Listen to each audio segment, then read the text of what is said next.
Pagi menjelang, meskipun matahari belum menampakkan sinar, beberapa warga membangunkan warga lain untuk menuju ke salah satu rumah. Dalam situasi mencekam, mereka mendapat kabar bahwa seorang pria yang merupakan tetangga mereka ditemukan meninggal dunia dengan cara yang amat mengenaskan. Melihat luka yang ada pada tubuhnya, warga sepakat bahwa korban meninggal akibat dibunuh. Lantas, apakah ia merupakan korban dari perampokan ataukah ada konspirasi gelap yang telah terjadi? Kasus ini membawa kita pada rumitnya perjalanan rumah tangga yang awalnya manis menjadi tragis. Tak hanya itu, ada misteri ilmu hitam yang menjadikan kasus ini menarik untuk dibahas. Cerita ini adalah berita fakta yang rangkum dari berbagai media terpercaya tanah air dan menyajikannya sebagai alur cerita. Semoga dapat dengan mudah untuk dimengerti.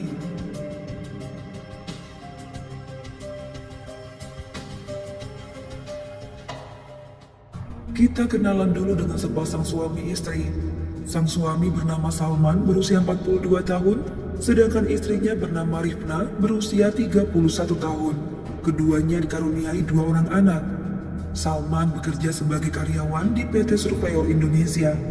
Keluarga manis ini tinggal di Jalan Batin Batua, Gang Pelita, Kelurahan Pematang Kudu, Kecamatan Mandau, Kepulauan Riau.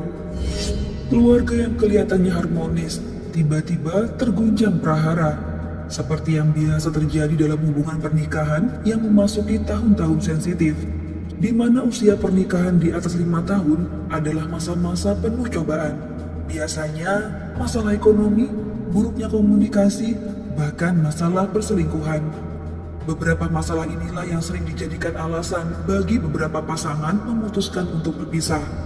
Namun yang perlu digarisbawahi, perpisahan bukanlah akhir dari segalanya. Masih banyak jodoh orang yang mungkin saja akan mampir di dalam hidup kita. Salah satu masalah itu melanda di keluarga Salman dan Rifna. Entah dimulainya sejak kapan, keduanya jadi sering ribut. Masalah kecil selalu diperdebatkan. Percekcokan hampir setiap hari mewarnai rumah itu. Lama-kelamaan, perasaan jenuh akan keributan tiap hari yang tiada habisnya membuat Rifna sering keluar rumah, entah ketemu kawan, atau ke warung, atau mungkin pergi ke mall buat cuci mata. Ia pun kerap curhat pada bibinya yang bernama Afwita berusia 33 tahun. Usia keduanya hampir sama, yang mana membuat mereka saling nyaman dan berlangganan sebagai tempat curhat. Dalam media berita yang beredar, Rifna diduga memiliki teman dekat pria yang berinisial AN. Entah kedekatan hanya sebagai tempat curhat atau lebih, karena nama AN akan disebut sebagai salah satu motif Rifna untuk mengakhiri cintanya pada sang suami. Terbesit di hatinya untuk meminta bercerai, tapi terlalu ribet.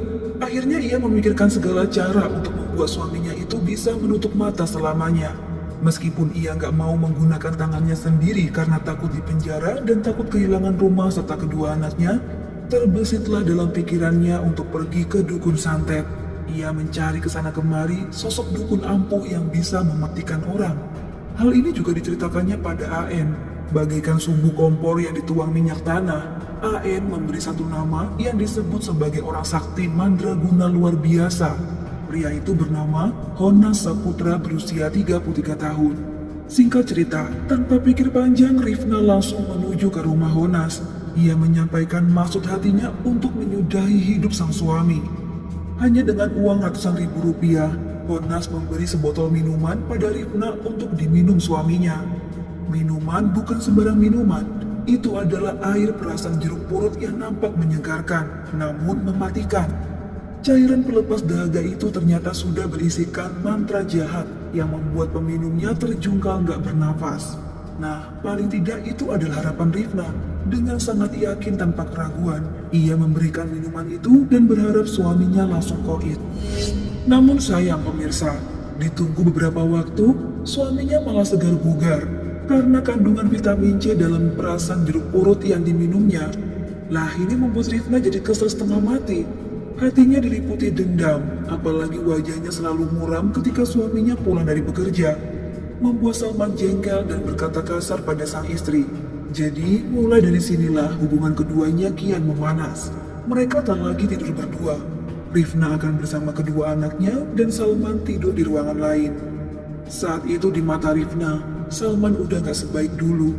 Pria itu sekarang dengan tangan, tak segan memukulnya ketika mereka sedang beradu argumen. Jadinya setiap malam, Rifna gak bisa tidur karena menghayalkan tentang laki-laki pujaannya yang seolah menjanjikan kebahagiaan. Tidak seperti Salman, pikirnya. Ia ingin hidup bebas tanpa bayang-bayang suaminya yang kejam kayak ibu tiri di sinetron Indosiar.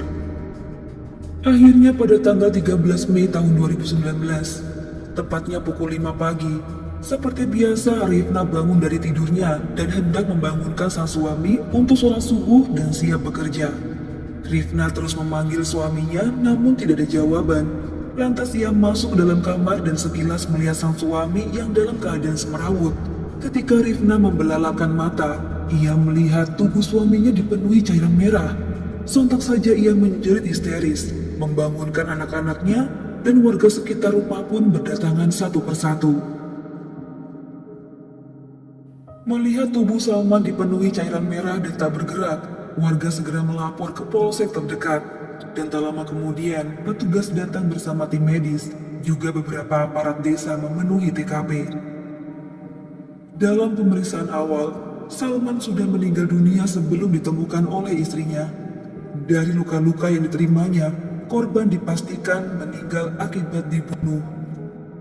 Penyidik dengan segera meminta keterangan Rifna, selaku istri sekaligus pemilik rumah. Ia memberi keterangan sesekali mengusap matanya yang gak ada airnya. Saat penyidik bertanya pertama kali, mungkinkah ada perampok masuk dan adakah barang yang hilang? Rifna menjawab tidak tahu orang yang datang dan dengan maksud apa. Ia bahkan tidak mendengar suara sedikit pun yang mencurigakan. Yang ia tahu, ketika pada pagi hari saat ia terbangun, disitulah ia melihat tubuh suaminya dalam keadaan yang mengenaskan. Mengenai barang yang hilang, Rifna mengaku kehilangan 2 buah cincin dan 1 kalung emas. Mendengar keterangan ini, penyidik menyimpulkan bahwa tragedi ini merupakan kasus perampokan disertai pembunuhan. Begitu dugaan awal sementara.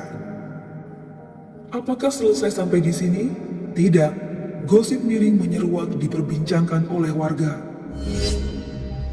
Ketika matahari mulai menampakkan sinar, orang yang hendak pergi bekerja menghampiri TKP terlebih dahulu untuk melihat situasi brutal yang terjadi pada Salman.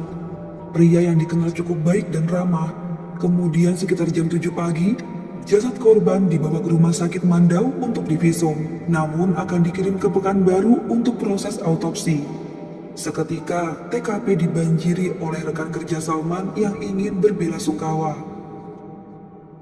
Penyelidikan pun mulai dilakukan. Para tetangga mengenal Salman sebagai pria yang cukup baik dan sering membantu kegiatan di kampungnya. Ia juga dikenal sebagai ayah yang sangat perhatian pada istri dan kedua anaknya. Namun ada sedikit rumor yang beredar belakangan ini. Beberapa hari sebelum korban ditemukan meninggal, Salman dan sang istri sering terdengar ribut. Pergunjingan ini sampai juga di telinga penyidik yang membuat mereka lebih teliti lagi memeriksa rumah dan keterangan dari istri korban. Nah, kebenaran memang akan tiba pada waktunya ya teman-teman. Salah satu petugas menemukan 3 buah kain lap yang terlihat lusuh, yang sepertinya dibuang begitu saja. Namun setelah diamati, kain lap itu ada bercak darah yang sepertinya masih baru. Kemudian tim investigasi mengamankan kain lap tersebut untuk memeriksa sampel bercak merah di sana. Mungkinkah ada kaitannya dengan korban atau tidak? Sementara itu penyidik lain memanggil Rifna kembali. Kali ini petugas lebih garang dari penyelidikan awal.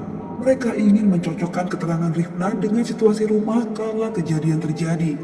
Karena visum mengatakan bahwa korban sepertinya ditumbuk dengan cara yang amat keji dan olah TKP menemukan fakta jika pelakunya lebih dari 1. Lantas, bagaimana bisa kejadian sebrutal itu tidak disadari oleh Rifna yang tinggal satu rumah? Semula wanita itu memasang wajah lugu mengisyaratkan ia wanita yang sedang berduka karena sedih kehilangan suami. Namun lama-kelamaan, penyidik yang menyerangnya dengan berbagai pertanyaan membuat wanita itu gelagapan sehingga jawaban yang ia katakan berbeda dengan sebelumnya. Akhirnya pertahanannya pun goyah. Ia mulai mengendurkan urat sarafnya dan menghela nafas panjang. Di hadapan penyidik, Rifna mengakui perbuatannya. bahwa dia adalah pembunuh Salman, namun bukan dengan tangannya sendiri, melainkan ada pembunuh bayaran yang telah ia sewa. Beginilah kronologi menurut pelaku. Rumah tangga Rifna dan Salman diguncang prahara hebat. Rifna merasa suaminya kasar dan ringan tangan. Untuk itulah ia mencari pelampiasan di luar dan bertemu dengan sosok pria berinisial AN. Ia adalah kenalan dari Afrika, bibik dari Rifna. Rupanya, AN dan Afrika sama-sama mengetahui perlakuan buruk Salman pada sang istri. Lambat laun, ketiganya malah berniat untuk melenyapkan Salman dengan cara gaib agar nggak perlu repot berurusan dengan polisi. Singkat cerita, didapatilah satu nama yaitu Hona Saputra berusia 33 tahun. Sebenarnya ia bekerja sebagai satpam, merangkap sebagai dukun sakti. Ialah yang memberikan ramuan jeruk purut yang udah dijampi-jampi untuk Salman. Namun targetnya malah segar bugar. Hal ini membuat Rifna jadi kecewa berat. Lantas ia mengadu pada Afwika dan mendatangi rumah Honas di Jalan Mandiri kilometer 6. Di sanalah ia berkata bahwa mantranya nggak mempan.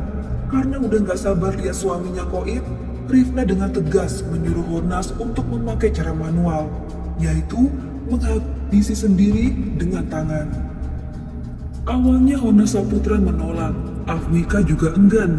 Memikirkan resiko jika tertangkap polisi, mereka takut masuk penjara. Namun kepala tanggung dengan niatnya yang udah direncanakan berhari-hari lamanya, Rifna memaksa mereka untuk membantunya dalam eksekusi korban. Mendengar itu Honas berpikir keras, lantas ia meminta mahar 25 juta. Sempat terjadi tawar-menawar karena Rifka tidak memiliki uang sebanyak itu. Akhirnya Rifna berjanji akan membayar 10 juta. Sebagai tanda jadi, Rifna menyerahkan DP sebesar 3 juta rupiah dulu, sisanya akan dibayar dari uang santunan BPJS suaminya nanti. Setelah negosiasi selesai, Rifna mengajak Hona survei ke lokasi eksekusi yaitu di rumahnya. Kemudian singkat waktu, pada hari Minggu tanggal 12 Mei tahun 2019, sekitar pukul 9 malam, Hona sudah sampai di TKP. Di sana juga sudah ada Afwika yang akan membantu proses eksekusi. Rencananya mereka akan menunggu hingga target pulang dan tidur. Nah, di detik-detik pelaksanaan, waktu menunjukkan pukul 3 pagi, target baru saja sampai di rumah dan masuk ke kamar terpisah dari istri dan kedua anaknya. Dengan mengendap-endap, Rifna membukakan pintu untuk Honas dan Afwita. Rencananya Rifna akan tetap menemani sang anak, sedangkan eksekusi akan dilakukan Honas seorang diri dengan berbekal ulekan batu dan pisau dapur. Singkat cerita, target yang udah tertidur pulas tak sadar ada sosok jahat mendatanginya. Dengan batu ulekan di tangan, Honas menumbuk kelapa pria itu sebanyak 3 kali, kemudian membekap wajahnya dengan bantal. Korban yang kaget mendapat serangan itu mencoba untuk melepaskan diri. Namun karena kalah tenaga, pelaku yang juga sudah menyiapkan pisau segera menusuk perut dan bahu pria itu berkali-kali. Tak berselang lama, korban mulai terkulai lemas dan mengeluarkan cairan merah dari kepala hingga perutnya. Karena merasa korban udah tamat, Honas beranjak ke kamar mandi untuk mencuci tangan. Nah, cipratan darah milik korban diduga menempel pada tubuh pelaku, yang sempat membersihkan diri dengan kain lap. Inilah yang membuat kasus tersebut jadi terungkap. Namun ketika berada di dalam kamar mandi, Rifna tiba-tiba datang dengan ngos-ngosan. Ia berkata suaminya masih bergerak. Mendengar ini secepat kilat Honas menuju kamar korban dan menutupnya berkali-kali lagi. Kemudian ia memastikan jika target benar-benar kehilangan nyawa, barulah ia keluar rumah membawa barang bukti dan membuangnya di semak-semak. Nah teman-teman, sementara itu saat kejadian berlangsung, sebenarnya Afwika lah yang menemani anak-anak korban karena ibunya lagi asik nonton suaminya yang sedang dieksekusi. Begitulah keterangan istri korban yang membuat penyidik mengelus dada. Dengan keterangan otak pelaku inilah, petugas langsung memburu Afwita dan Honas di rumahnya masing-masing. Penyidik juga mengamankan barang bukti berupa batu gilingan cabai atau ulekan, sebilah pisau dapur, 3 lembar kain lap, juga sebuah bantal dan 3 unit ponsel. Pada tanggal 16 Mei tahun 2019, Kapolres Bengkalis yaitu AKBP Yusuf Rahmanto memaparkan secara resmi kronologis peristiwa dan penangkapan pelaku di hadapan media. Yang awalnya kejadian tersebut diduga curas, ternyata pembunuhan berencana. Ketiga pelaku juga dihadirkan, diantaranya adalah Rifna istri korban, Afwita bibi dari Rifna, dan Hona Saputra pembunuh bayaran. Rifna dan Afwita adalah otak pelaku, sedangkan Hona sebagai pelaku eksekutor yang tergiur bayaran 10 juta dari uang santunan BPJS milik korban. Saat itu ketiganya akan dikenakan pasal 340 dengan ancaman hukuman seumur hidup atau hukuman mati.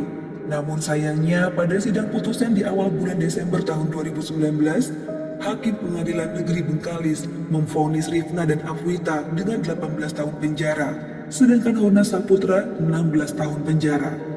Nah, bagaimana teman-teman? Sudah adilkah? Begitulah lika-liku hidup pasangan suami istri yang sudah tidak saling menghargai dan mencintai. Rasa benci, amarah berubah menjadi dendam kesumat yang gak segan untuk melenyapkan pasangan. Orang yang pernah saling mencintai dan kini menjadi musuh dalam selimut. Untuk itu berbahagialah dan bersyukurlah kalian yang memiliki pasangan baik. Namun perlu diingat, sifat baik itu tidak bertahan lama. Maka kita harus saling menjaga komunikasi dan menyelesaikan masalah dengan bijak. Tak perlu saling emosi, dan ingatlah masa-masa awal kalian bertemu agar mendapat ketenangan batin kembali. Mia doakan semoga semuanya di sini memiliki pasangan yang setia dan penuh sukacita dalam hidup. Kalau gitu Mia undur diri dulu.